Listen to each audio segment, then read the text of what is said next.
congratulations to all of you guys to begin with. And I'm here to tell a story of a guy who made a choice which costed him a Nobel Prize. It's not a normal thing, right? Getting a Nobel Prize, it's like a lifetime stuff. And I'm going to give a simple solution. It's really simple. Let's begin by asking a simple question. How many of you guys get excited when you see a life-transforming technology that would transform the lives of millions of people? Could you please raise your hands? Okay, I can understand. Okay, let me quote the example. When I come across a technology like portable solar-powered micro cold storage, which could enhance the fragrance and life of a flower by 30 days. Could you imagine? It will enhance the life of a flower by 30 days. And it got featured in Stanford's top 20 innovations of the world. So let's think, if that technology comes to my village, which is having a lot of horticultural farmers who scratch their head how to save these flowers, take it to town and sell it and make some money and make their family happy and improve their living conditions. So I waited and waited, but that wait went on, but the product did not come. But it's not just fair, right? That too, when a solution is existing and people are suffering with the problem, and the solution is not being given to the person. It's not fair. Let me tell the story of the person where I will empty the solution. Do you know, guys, Mr. Edison? Mr. Edison, right? Mostly all of you will be knowing. And do you know Mr. Nikola Tesla? Nikola Tesla. Cool.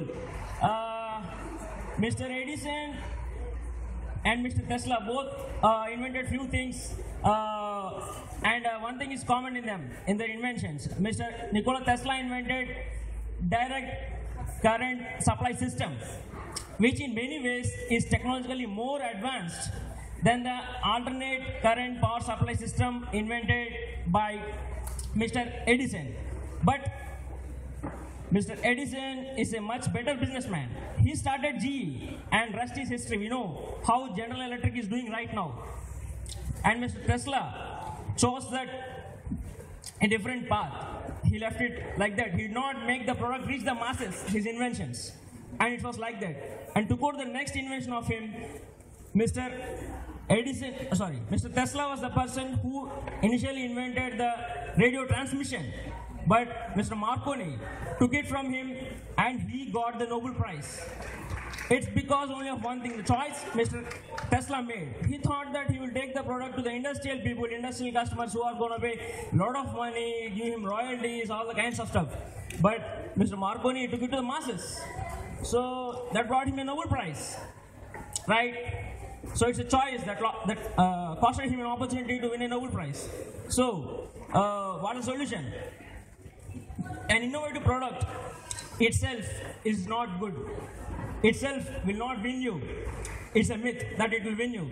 An innovative product which reaches the masses, that's going to win you.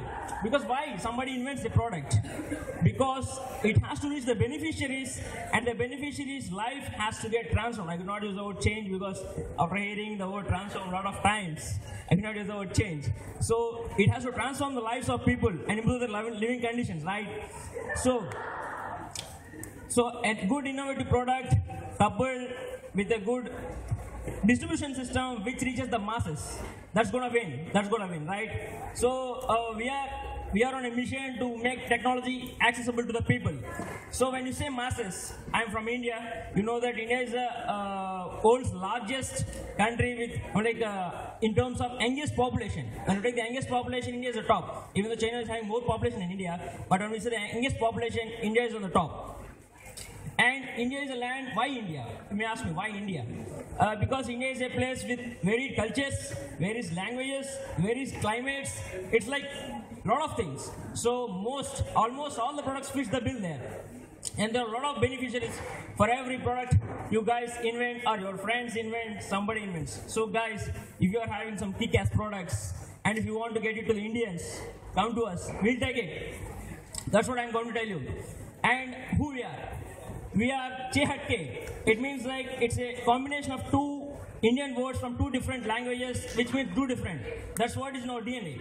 We are going to do different. How? Okay, I'm telling that I will take the products to the people, but how? Let's assume that a person from Harvard or Stanford or whatever MIT top university comes to your local village or sometime and tell that, hey, this product is cool. You go, you buy it. You'll get a lot of it will change your life. It will transform your life. You'll get a lot of benefits. You'll get a lot of income. But do they believe you? No, never. Because they'll be having something that, no, this guy is doing it for his own personal benefit. This guy talks about money, markets, all this kind of stuff. So his mind is polluted, right? That's what they feel. So let's assume that a person who is known to him and very well respected by him tells that, yes, this product is really good. It enhances your life. Yes, this guy goes for it. That's what we are doing. We are trying to catch the local people. Only local people who are having huge respect and influence of the people, we are going to tell them about the most innovative product and take it to the masses. We are on that mission, and I could proudly say that we cover 90 million people in India now. We built a network of around 3,000 such individuals who are highly respected and having huge influence on the people of India. It's a matter of time that we spread to entire 1.4 billion Indians. So, if you guys are having really some kick-ass products, come to us. We'll take it to India. Thanks for the opportunity.